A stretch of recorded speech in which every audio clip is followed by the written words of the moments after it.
अस्सलाम वालेकुम। आज ऑपरेशंस ऑन सेट के हवाले से हम बात करेंगे। इससे पहले आप डिफरेंट किस्म के ऑपरेशंस पढ़ चुके हैं, जैसे कि प्लस, माइनस, मल्टीप्लाई और डिवाइड। कोई भी मैथ का जो ऑपरेशन है, वो सॉल्यूशन की तरफ जाता है, क्वेश्चन को सिंप्लीफाई करने की तरफ जाता है। इसी तरीके से जो सेट्स के ऊपर भी जो ऑपरेशंस होते हैं, वो भी सेट्स को सिंप्लीफाई करने की तरफ जाते हैं। लेकिन इससे हमारे जो सेट्स हैं, वो सिंप्लीफिकेशंस की तरफ जाते हैं और हम बेहतर तरीके से सेट्स को आगे लेके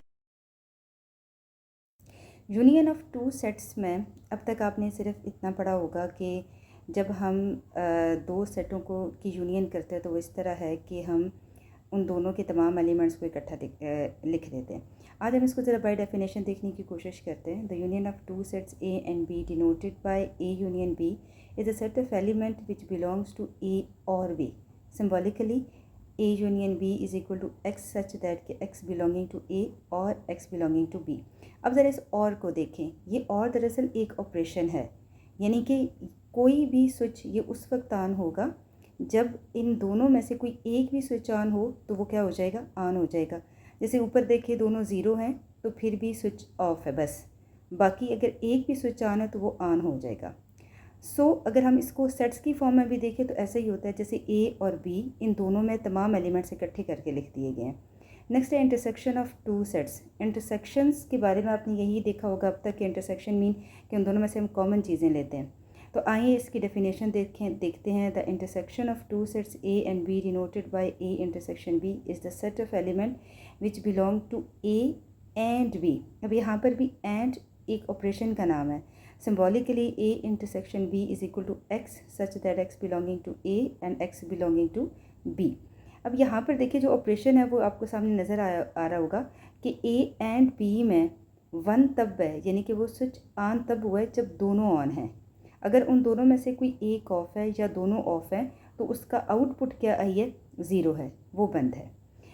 तो इस चीज़ में ये और दोनों में ये डिफरेंट है। नेक्स्ट देखिए इंटरसेक्शन ऑफ टू सेट्स क्या। Intersection of two sets A and B denoted by A intersection B, और यही एक हमारे पास उसकी चीज़ होती है। नेक्स्ट आता है कंप्लीमेंट ऑफ सेट आता है। The complement of set A denoted by A complement, और ए के ऊपर आप छोटा सा सी लिख देते हैं।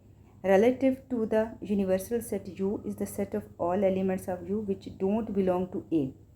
Symbolically A complement is equal to X such that X belonging to U but X is not belonging to A।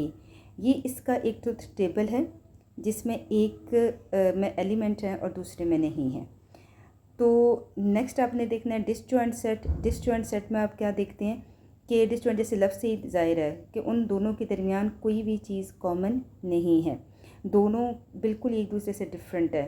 जैसे कि if the intersection of two sets is empty set is the set are said to be disjoint if their intersection is equal to empty, means they have no common elements between them। Similarly, like you can say that even number and odd number की जो intersection है वो हमेशा क्या होती है, zero होती है।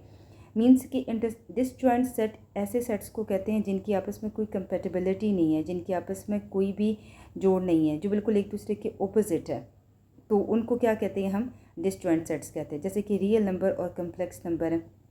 रियल नंबर के बारे में तो आपने पढ़ा है, लेकिन 10th क्लास में आप इसके कम्प्लेक्स नंबर के बारे में भी पढ़ेंगे। सो डिसजॉइंट सेट्स आर दो sets which have no common elements, all elements are different from each other.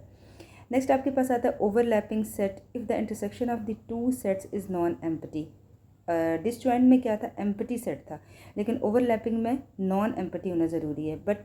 But neither is a subset of other, the sets are called overlapping sets. Means के आप उनकी intersection लें, intersection के बाद उनके कुछ non empty हो जाए। तो नॉन एम्प्टी मीन एक कम अज़ कम एलिमेंट ऐसा होना चाहिए जो उन दोनों में कॉमन हो, कम अज़ कम एटलीस्ट वन ऐसा एलिमेंट हो जो इन दोनों में कॉमन हो, एक से ज़्यादा भी हो सकते हैं।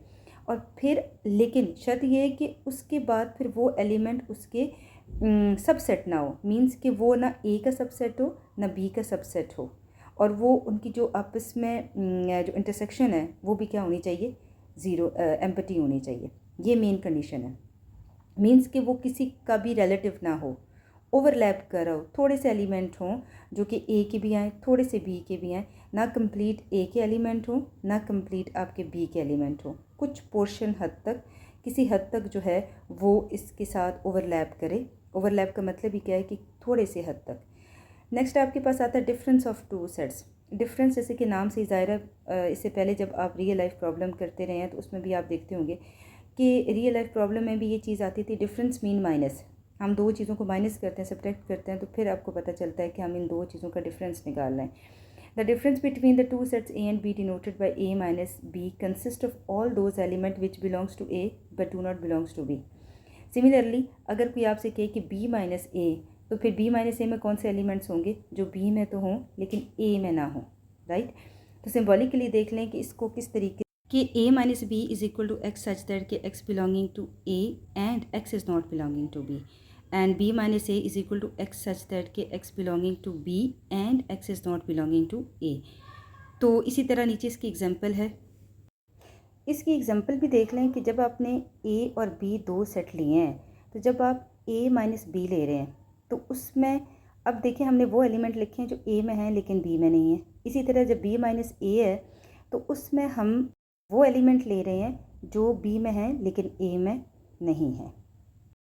कल का लेक्चर हमारा वेन डायग्राम के बारे में होगा। वेन जो है ये एक इंग्लिश, जॉन वेन एक इंग्लिश लॉजिशियन थे। बाकी डिटेल इंशाल्लाह हम कल डिस्कस करेंगे।